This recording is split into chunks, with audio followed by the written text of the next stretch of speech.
Fala aí, meus amigos, bem-vindos a mais uns 5 minutos antes da audiência, comigo, Rafael Salles. E hoje a gente vai falar sobre quando abrir mão da testemunha. Toda vez que eu levo uma, duas, até três testemunhas, se o rito for ordinário, eu preciso escutá-las. Realmente é interessante em toda situação eu escutar essas testemunhas. Muitas vezes você marca reuniões prévias com seus respectivos clientes, inclusive para saber o que aquelas testemunhas sabem. E aí você acaba levando essas três testemunhas para serem ouvidas. Quando chega lá no dia da audiência, você olha para o outro lado e a outra parte não tem nenhuma testemunha.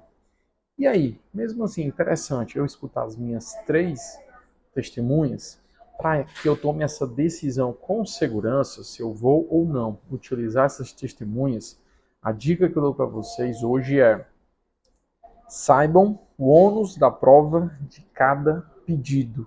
Vocês precisam dominar a temática que envolve o ônus da prova relativa a cada pedido. E aí muita gente pensa assim, o CPC fala, o artigo 818 da CLT diz que o ônus da prova das alegações cabe ao autor. Já por sua vez, esse mesmo dispositivo diz que o ônus das alegações, das suas alegações, cabe ao réu. Tranquilo, só que a gente sabe que para cada pedido existe um entendimento específico. Por exemplo, existe um regramento para reconhecimento de vínculo. Se houver, por exemplo, o reconhecimento da prestação de serviço, o ônus é da reclamada. Se ela negar, se ela disser que nunca houve qualquer prestação de serviço, o ônus passa para o reclamante, de provar que aquela relação foi uma relação de emprego. Horas extras. Se a empresa tiver menos de 20 empregados, o ônus é do trabalhador, de fazer a prova da constituição do seu direito.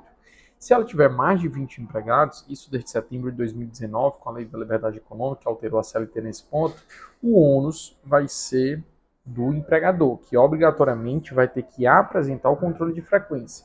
Se ele não levar esse controle de frequência, essa jornada colocada na petição inicial, ela presume-se verdadeira. Agora, é uma presunção relativa, né? A gente gosta de falar presunção juris tanto, que pode ser elidida por provas em contrário.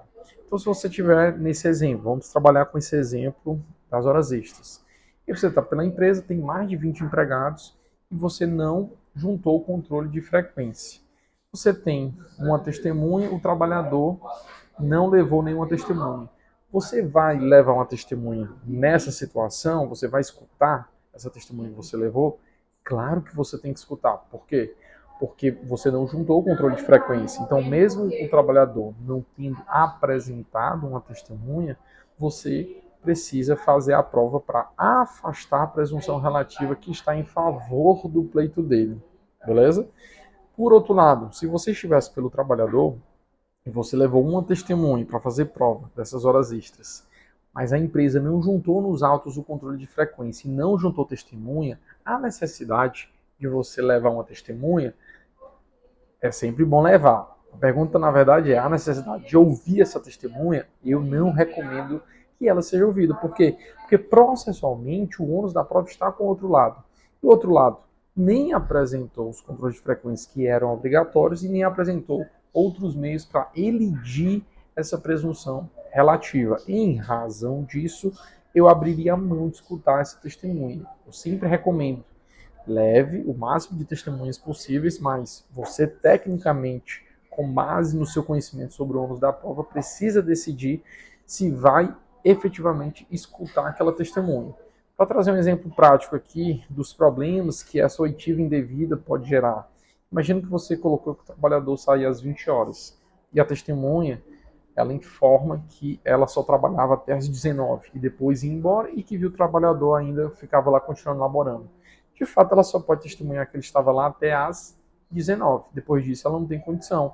De repente, você pode perder aí uma hora extra, o ônus não era seu, mas a prova que você levou construir uma prova em contrário aos seus interesses. Então é muito importante eu dominar esses aspectos que envolvem o ônus da prova para eu decidir se efetivamente eu quero ou não escutar a testemunha. Beleza? Esse era o nosso 5 minutos de hoje. Aguardo vocês no próximo. Aliás, acabou, eram apenas 30 vídeos completados hoje. Assiste os demais no nosso canal no YouTube. Abraço!